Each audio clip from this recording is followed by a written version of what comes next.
I grew up in a normal home and family. My father and mother worked, and I studied at school, and I was quite an obedient child. I had always very good relations with my father. We had very close relations. But with mother, we were always at a distance. And when I grew up and I became a teenager, then I had problems with my parents. When I was in the 9th grade, we used drugs already, and so I had a double life. At home I pretended to be an obedient, good child, but in the street I did whatever I wanted. And when I started comparing my symptoms with the symptoms of a real drug addict, I understood that I'm addicted already, and I was really afraid. Once I woke up in the morning and I didn't have drugs and I had pain all over my body, so I decided to commit suicide and to throw myself out from the balcony. I climbed to this cornice. My feet were standing here. I was sitting holding my arms like that. I was bending down a little bit, just along the cornice. At that moment, I understood that one more step and my life would be over. And just at the moment when I was already on my way falling, somebody's hands caught me. These were the hands of my father. My father cried. His hands were shaking. He said to me, "I hope and I'm sure that you will change someday." I went to the hospital 6 or 7 times. And each time when I went to the hospital, I did it for the police, for my parents, but not for myself. So when I decided myself to go to the hospital and I had tests, I found out that I was HIV infected. It was like a bomb for me. I had a great feeling of just fear, and I knew that I was lost.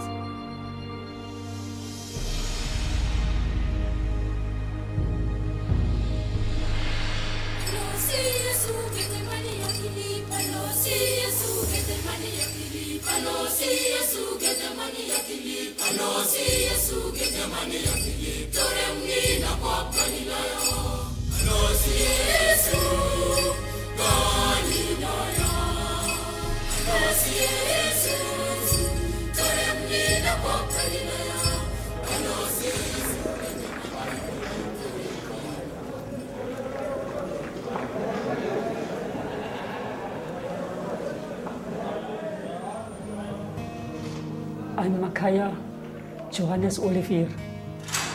I was born at Snowport in 1971. At the times I grew up, my mother and my father passed away. So at that time, I didn't know what to do. And I said myself, I will live my life, and I started sleeping on a dirty place where the dump food. That time was hard because I met some gangster, was drinking and sleeping with different ladies, and he used to use knife and live in the street. It was Friday at night where they used to drink, used to smoke drugs, and there was a lady saw me here. We meet each other here in this place. And I tell myself this, maybe her feelings is for me. And I start to have desire to be with her. But I didn't tell her that I love her. I start to rape her. And as I did that, the next day, I found myself in a cage of a prison. They sentenced me 8 years in prison. And at that same time, I didn't realize that I'm HIV positive. But because I see healthy on my face and on my body, I didn't realize that, or recognize that I'm HIV. I told myself I'm not HIV, I'm a well person, but I'm still sick. And my body began huge and smaller and smaller and smaller and smaller, and tell Lord, if I'm HIV, what is happening in my life? Where are you now?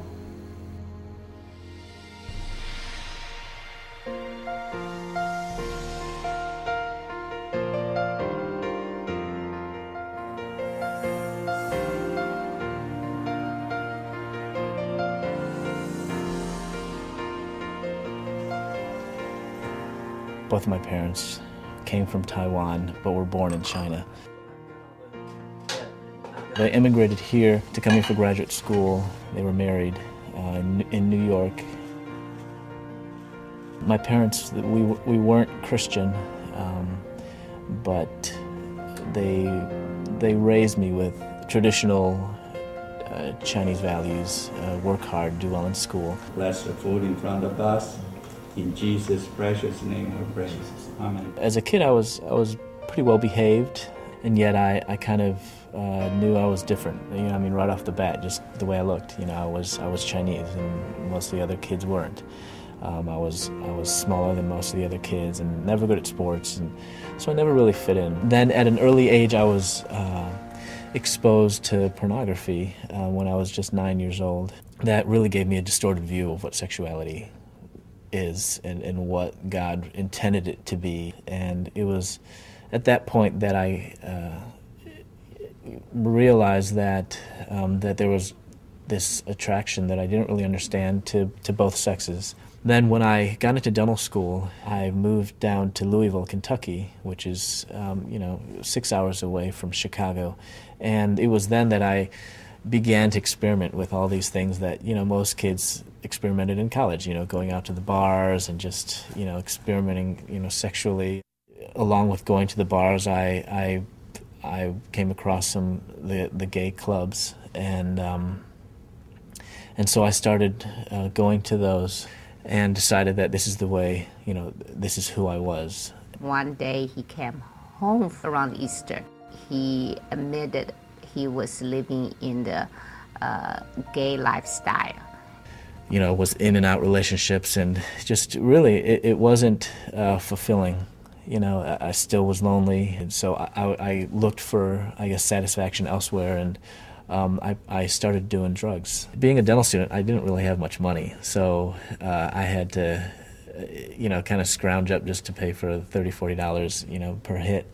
But then I realized that, if I bought extra, kind of get a discounted price, and then, if I kind of sell the extra that I had to my friends, then I could kind of pay for my own hit. By that first month, I was selling over 100 hits of ecstasy, like they were pre-sold before I even got them. I was selling to my classmates, selling to my professors. As kind of the time went on, my focus became less and less on school, but more on this fast-paced life that I was living. Finally, school had enough. He was expelled by the dental school, and right 2 months before he graduated to receive his doctorate degree. I was so wrapped up in this lifestyle that, I thought, hey, who cares? Who needs a degree? Who needs to be a doctor? I moved from Louisville, Kentucky down to Atlanta, Georgia. I had met somebody that I thought, was the perfect match for me. I moved in with him, and I just kept living, the way I had been living, which was, very promiscuous and getting high all the time, and I continued to sell drugs, but I had moved on to selling a lot of the kind of the club drugs, Special K, acid, cocaine, mushrooms, steroids. I was supplying drugs to dealers in over 11 states in the Southeast. During those 5-6 years, seeing that the Lord is away from us because Christopher's situation getting worse and worse and worse. My parents began to pray a very bold prayer, and that prayer was, asking God that, do whatever it takes to turn my life around and to get my attention. This answer to prayer came one day. It was just like a knock on the door, and I was expecting just a friend or someone, another dealer, and I opened up the door, and it wasn't any of my friends. It turned out to be 12 DEA agents, Atlanta police, and 2 big German Shepherd dogs. I then was sentenced to 6 years in prison. I really didn't think things could get any worse. Then about 2 days after Christmas, they called me out of the cell block. They said, you're going over to see the doctor. And a nurse called me in and she sat me down in her office. She told me, I've got some bad news for you. Your blood tests have come back and you're HIV positive. It was definitely the darkest moment of my life.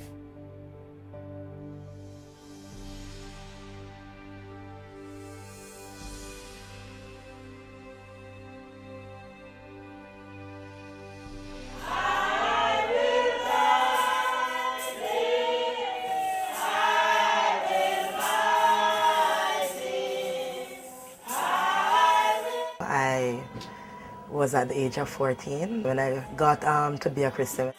I always doing exam at school and not passing anything and so forth. So I make a promise to God. I said to God, if you help me to pass, I will serve you.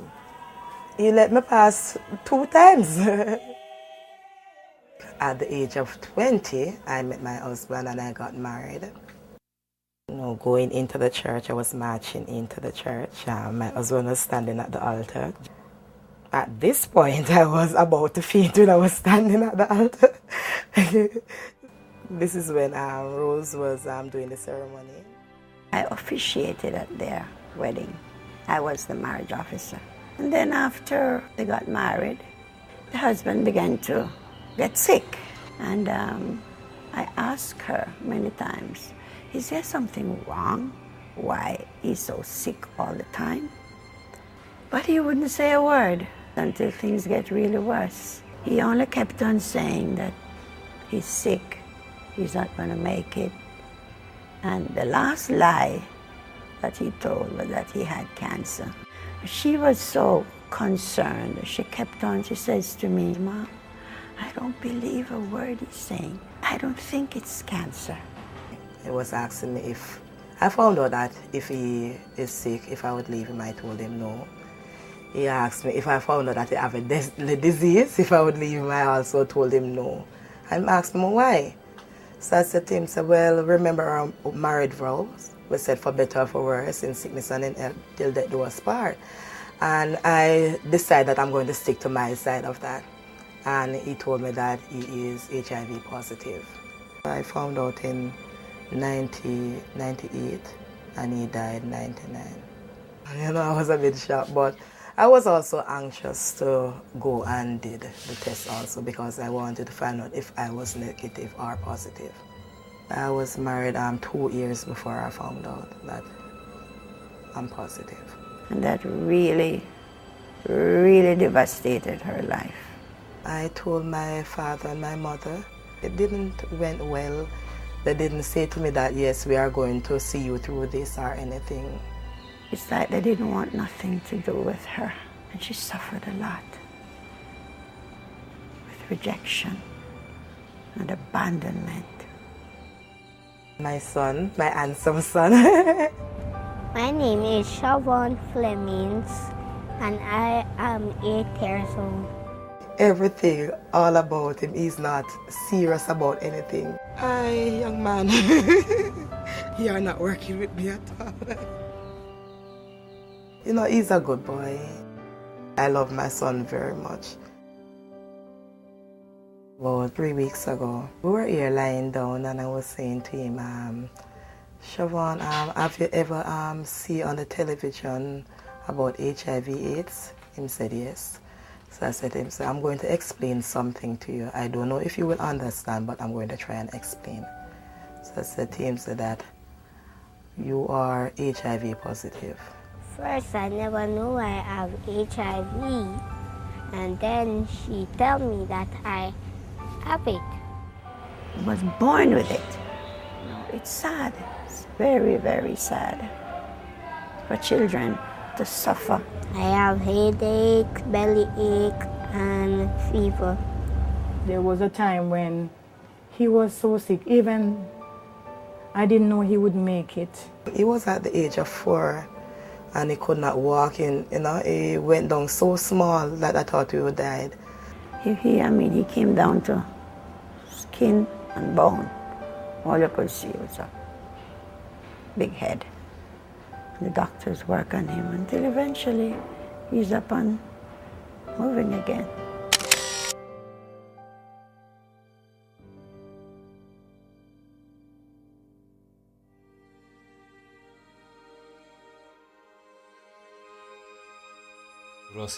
For the first time I heard about Katya. It was when I was in the rehabilitation center. Katya was a drug addict and I was a drug addict. Some time had passed and I was taken to the Christian Rehabilitation Center. I looked like that when I came to the rehab center. There I heard about God. When she came to the center, she was sick and she had a serious infection in her leg. On my legs, you can see bruises and traces of injections, because when you use drugs for a long time, your hands and legs become rotten. The doctors were going to cut her legs off. And I heard not just that God exists, but I saw His actions personally to me. But we prayed a lot, and by God's miracle, she was healed. I received Christ in my heart. I saw His love and received it like a child, and my life was totally, fully changed. With real faith, a person can change. Katya's a good example of that. But when I came from the Christian Rehabilitation Center, my mother did not understand me. My mother was always afraid that I would start using drugs again, and that's why she was always negative to me and criticizing. And I even understood that I was afraid of her. Christopher called us that the nurse told him that HIV positive. And when he told us, my wife, we were all in tears. Naturally, I couldn't sleep that night, but I just have to sing the song, "It is well with my soul." I just keep singing that song. And it was in this transfer cell that I remember one night just kind of reflecting and just being really at the bottom of my rope, really wondering, why do I need to even continue on? What hope do I even have in the future? If I even ever get out of prison, I'm going to have this felony over my head wherever I go. I'm also going to, live with this virus. There's no cure, and just wondering if I'm even going to survive this sentence. And so I laid in my bunk, reflecting on this, and then I looked up and I noticed, just some scribbling on the bunk above me, and it said, "If you're bored, read Jeremiah 29:11." And so I got up and I was like, I need to find out what this verse is. "For I know the plans I have for you, declares the Lord. Plans to prosper you and not to harm you. Plans to give you a future and a hope." As I turned through those pages and I read those words, it was really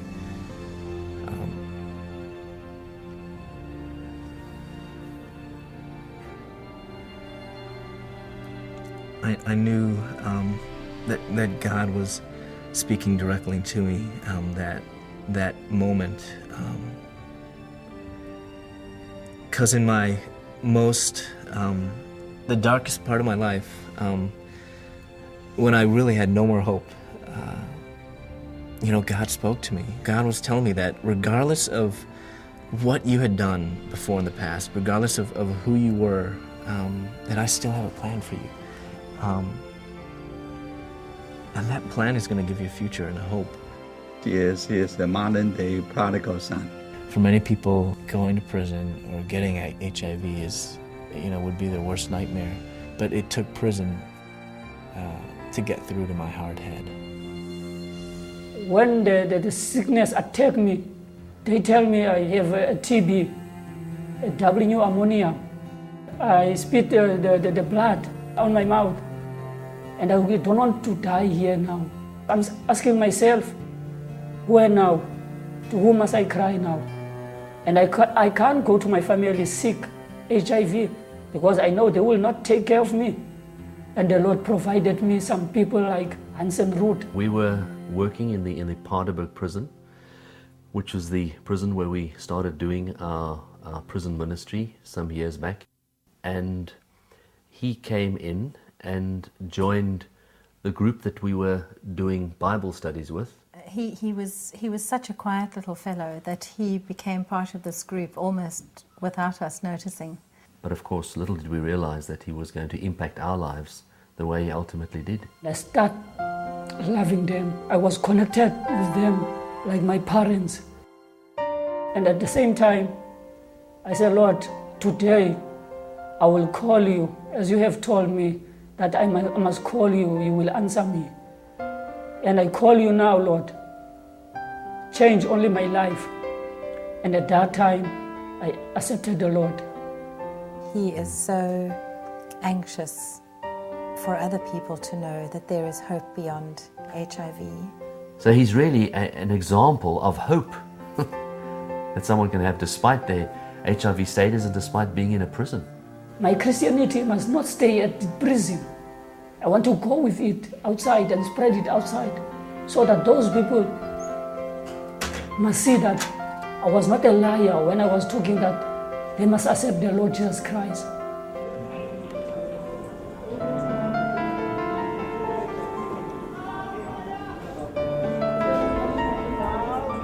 Prison culture is very strange.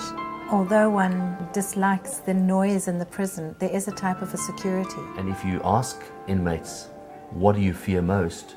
They'll always say the day I'm released. And I think once he comes out, he's going to find it quite difficult. We are heading right now to the Core Center where I get my testing done. Core Center is part of Cook County Hospital in Chicago, and it's actually a free clinic for people who have HIV or AIDS. And usually when the viral load is above 50,000 or your CD4 count is below 250, that may be an indication to begin on drug treatment. Last year I had a few tests that were that high. Past two tests, 6 months ago and 3 months ago, were very, very good, the best that they've ever been. So I'm today just going to go in and to the lab, and they're just going to draw my blood, and it'll be quick and painless, hopefully. When I was a child, we had good relations before I became a teenager. Then something happened. I didn't like that mother forbid me a lot. When she used drugs, we didn't understand each other. But she came to the Lord, and she now believes in God, and she lives with God now. Now everything is okay with us. We have excellent relations with each other, and a hope for the future.